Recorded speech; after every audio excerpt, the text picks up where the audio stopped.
রিনা রঞ্জিত পুস্তক। নমস্কার সবাইকে, কেমন আছেন সবাই? আমার আরও একটা নতুন ব্লগে আপনাদের সকলকে স্বাগত জানাই। আজ হচ্ছে 3রা ফেব্রুয়ারি, সরস্বতী পুজো। সরস্বতী পুজো মানে বাঙালিদের কাছে একটা আলাদাই আবেগ কাজ করে। তো আজকে যেরকম বাগদেবীর আরাধনা করা হয়, তেমনি আজকে বাঙালিদের ভালোবাসা দিবস হিসাবেও পালন করা হয় এই দিনটা। তো কালকে থেকেই আমি জোগাড় শুরু করে দিয়েছিলাম। কালকে রবিবার, অনেকের পুজো হয়েছে, কিন্তু আমি আজকে সোমবার পুজোটা করব। আগের দিনকে রাত্রে নাড়ু বানিয়ে রেখেছিলাম, আর এখানে আমি কিছু বাসন বের করেছি নিরামিষ ভোগের রান্না করার জন্য।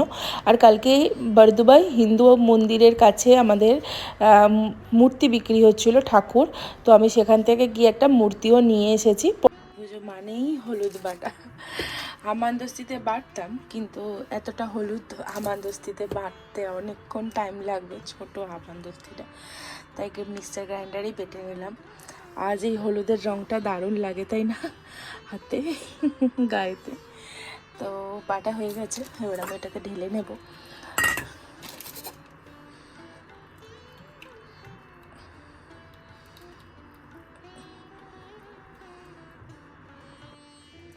হলুদে সবসময় একটু তেল দিয়ে রাখতে হয়, আমার ঠাকুমা বলতো, তাই তাতে একটু তেলও দিলাম।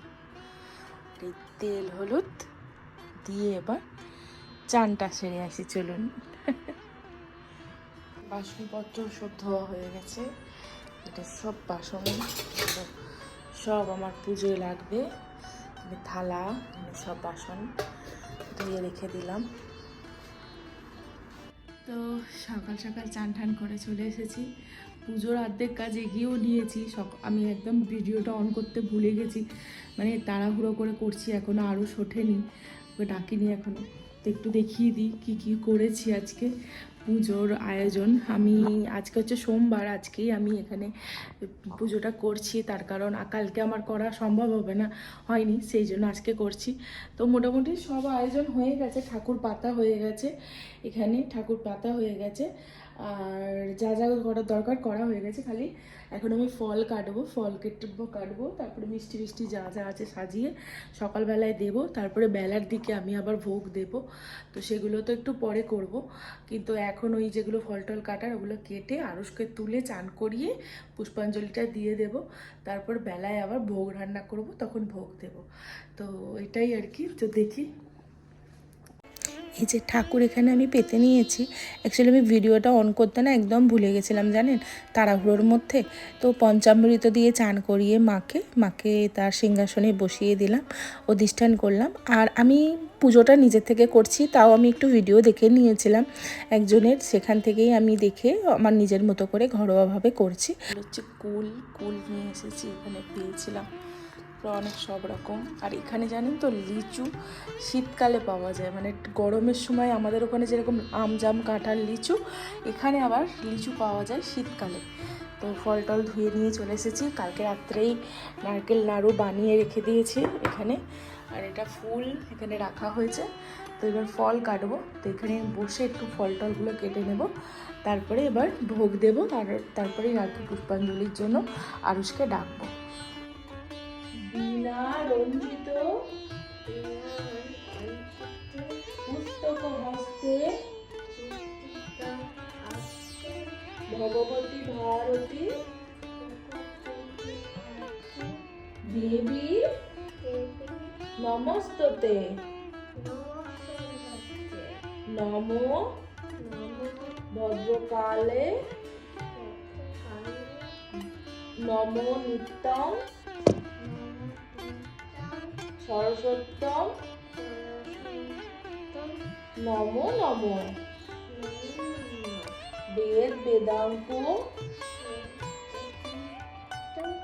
বেদান্ত বিষ্মোত্তম এবচ এষ সচন্দন বুদ্ধি দাও, শক্তি দাও, আমার সকল ইচ্ছা পূরণ করো। আমি যেন আমার আমার বাবার মতো হই। বাবা ওটা ওই ভালো করে বলো, বাবার মতো হই। বাবা ওটা ওই আমার বাবাকে আমার বাবাকে ভালো রাখো। ভালো রাখো। তুমি তুমি আমার আমার দোষ ত্রুটি প্রত্যেকটি ক্ষমা করো মা। ক্ষমা করো মা। আবার শোনা, তুমি জানো তুমি কে? না, তুমি জানো না, তুমি শোনো। তুমি যে লেখাপড়া করবে, তুমি তো বড় হবে, তোমাকে কে দেবে? তোমাকে বিদ্যা মা দেবে, মা সরস্বতী দেবে। মা সরস্বতী হচ্ছে বিদ্যার দেবী, ঠিক আছে? আইপ্যাডটা আজকে পুজো তো হয়ে গেছে করা, ঘরোয়াভাবেই করেছি, খুব ছোট করে, কেননা এখানে তো ব্রাহ্মণ পাওয়া এতটা সহজ হয় না। তো ঘরোয়াভাবে ছোট করে করেছি, আমার মনের মতো করে আমি ঠাকুরের বাগদেবীর আরাধনা করেছি। আয়ুষের জন্য এবছর আমার বাড়িতে প্রথম সরস্বতী পুজো। তো জানি না কতটা মাকে সন্তুষ্ট করতে পেরেছি, মন থেকে যেটুকু পেরেছি করেছি। আজকে রাজীব বাড়িতে ছিল, তো তাই জন্য আজকে পুজোটা করলাম, সোমবার আজকে।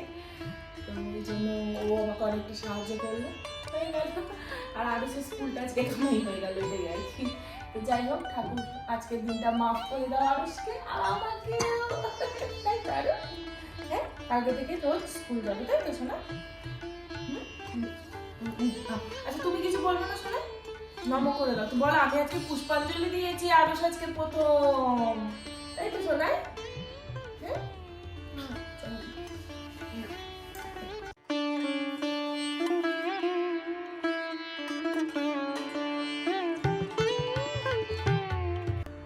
এখানে উরলিটা জেলেছিলাম, করেছিলাম, তো মোমবাতিগুলো জ্বালা হয়নি, তো একটু জেলে দিই ঠাকুরের সামনে মোমবাতিগুলো, ভালো লাগবে।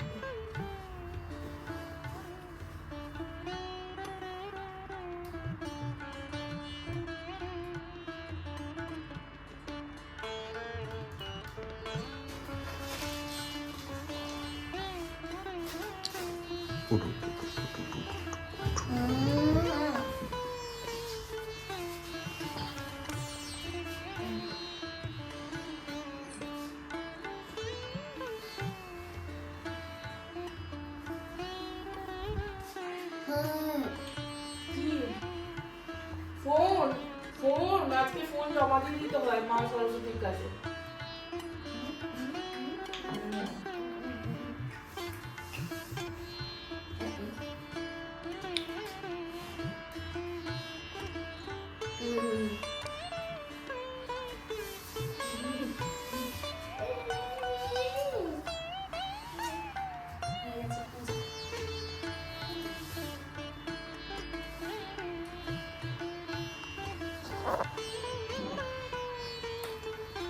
সরস্বতী পুজো মানে ছোটবেলা থেকে একটা আলাদাই ইমোশন কাজ করে।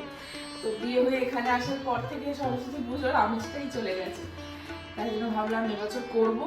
আর সকাল সকাল ভোরবেলায় ঘুম থেকে উঠে হলুদ মেখে চান টান এগুলো করে একদম পারফেক্ট সরস্বতী পুজো করবো। তো যাই হোক, ঘরোয়াভাবে ছোটোখাটো করে ভালোই হয়েছে পুজো। তো এবার প্রসাদ খাবো, একটুখানি দিয়ে এখন আমরা সরে যাই এখান থেকে, তারপরে এসে আমরা প্রসাদ খাবো। তো চলুন, আপনাদের ব্লগটা কেমন লাগছে অবশ্যই জানাবেন। এরপরে আমি মাকে খিচুড়ি ভোগ দেবো। আমাদের মানে আমার শ্বশুরবাড়িতে গোটা সেদ্ধ প্রচলন আছে, কিন্তু আমি এখানে করবো না গোটা সেদ্ধ, ওটা দেশে আমাদের শ্বশুরবাড়ির কাকিমা যারা বড়রা আছে তারাই করবে। আমি শুধু এখানে ছোটো করে খিচুড়ি ভোগ করবো, আর একটু মানে শাক চচ্চড়ি যা করতে হয় ছোটো ছোটো অল্প অল্প করে ওটাই করবো। তো খিচুড়ি ভোগও দেবো মা সরস্বতী মানে মাকে। তো একটু পরেও তার তোড়জোড় করবো, এখন আর কি নর্মাল ফল প্রসাদ আর মিষ্টান্ন দিয়ে আমি এখন ভোগ দিয়েছি। তো বেলায় আমি খিচুড়ি ভোগ দেবো মাকে। তো চলুন, আপনার ব্লগটা দেখতে থাকুন, কেমন লাগছে অবশ্যই জানাবেন। আমার প্রবাসের সরস্বতী পুজো। তো চলুন, ব্লগটা দেখতে থাকুন। আর আপনাদের কার কি সরস্বতী পুজো কেমন কাটলো অবশ্যই আমাকে কমেন্ট করে জানাবেন, আমার জেনে খুব ভালো লাগবে। এখান থেকে আপনাদের কেমন সরস্বতী পুজো কাটলো অবশ্যই আমাকে কমেন্ট করে জানাবেন।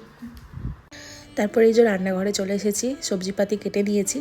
এখানে 5 রকম আছে সবজি, আর 2 রকম দেবো, শিম আর মটরশুঁটি, সেটা আমি পরে অ্যাড করেছিলাম আবার।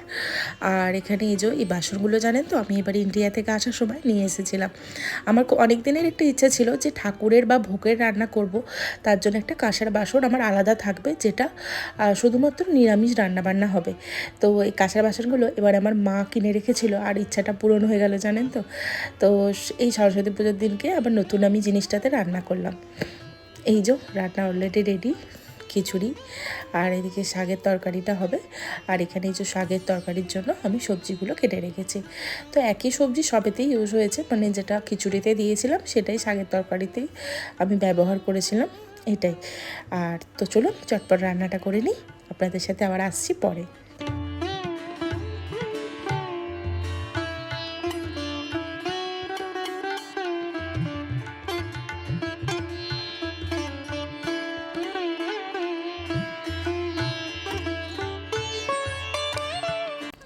আমি না ভোগের যখন রান্না করি বা নিরামিষ যখন রান্না করি এই রকম, তখন না আমি সন্দক লবণ ব্যবহার করি। আপনারা কি করেন? এমনি নর্মাল নুন ব্যবহার করেন নাকি এরকম সন্দক লবণই ব্যবহার করেন? আমাকে একটু জানাবেন। এটা আমি শুনেছি যে রান্না বা ভোগের জিনিসে নর্মাল নুনটা নাকি ব্যবহার করতে নেই, তার জন্য সন্দক লবণ ব্যবহার করতে হয়, মানে রক সল্ট যেটা, ওটাই আর কি ব্যবহার করতে হয়, সেই জন্য আমি ওটাই ব্যবহার করি। আর এই যে এবার শাকটা দিয়ে দিয়েছি, জাস্ট 2 মিনিট চাপা দিয়ে রাখলেই শাকটা মজে যাবে। আর তারপরে একটু জিরে গুঁড়ো দিয়ে নামিয়ে নিলেই খুব সুন্দর খেতে হয়।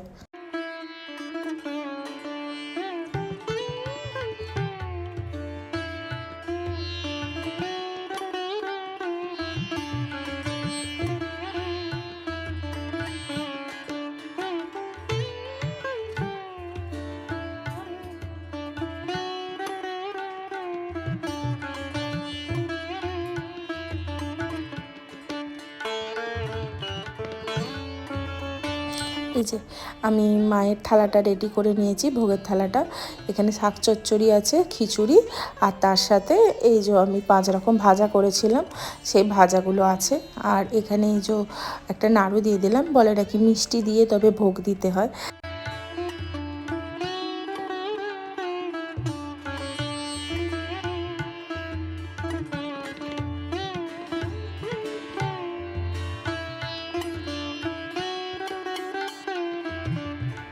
তারপর আমরা খাওয়া দাওয়া সেরে একটু রেস্ট নিয়েছিলাম, কেননা অনেক ভোরবেলা উঠেছিলাম আমি, দুপুরবেলা না আমি ঘুমিয়ে গেছিলাম জানেন তো। তারপরে এই যে আমি সন্ধেবেলায় আর কি চলে এসেছি রাত্রের ভোগ দেব, তারই আর কি জোগাড় করতে। তো লুচি ভোগ দেব আমি রাত্রে, তাই একটা আলুর তরকারি করলাম, নিরামিষ, এটা একটা আলুর তরকারি। এটা মানে বোম্বেতে ভান্ডারাতে দেয়, সেই রকমই করেছি, একদম নিরামিষ। আর এখানে আমি ময়দা মেখে রেখেছি, লুচি করব। এখান থেকে নিয়ে করব, লুচিটা পরে করব, তাই আর কি চাপা দিয়ে রেখে দিয়েছি, আগে তরকারিটা করে নিই, তারপরে আর কি লুচিটা করব। এইটাই হচ্ছে আজকে আমাদের রাত্রের ভোগ। তারপরে আমি মাকে এখানে ভোগ দিয়ে দিয়েছি। তো আজকের ভ্লগটা এতটাই। কেমন লাগলো আমার প্রবাসে সরস্বতী পুজোর ভ্লগ অবশ্যই জানিয়ে যাবেন। ভালো লাগলে অবশ্যই লাইক একটা শেয়ার করে দিয়ে যাবেন। আজকে তবে আসি বন্ধুরা, দেখা হবে আপনাদের সাথে নতুন আবারও একটা কোনো ভ্লগে। ভালো থাকবেন সবাই, টাটা।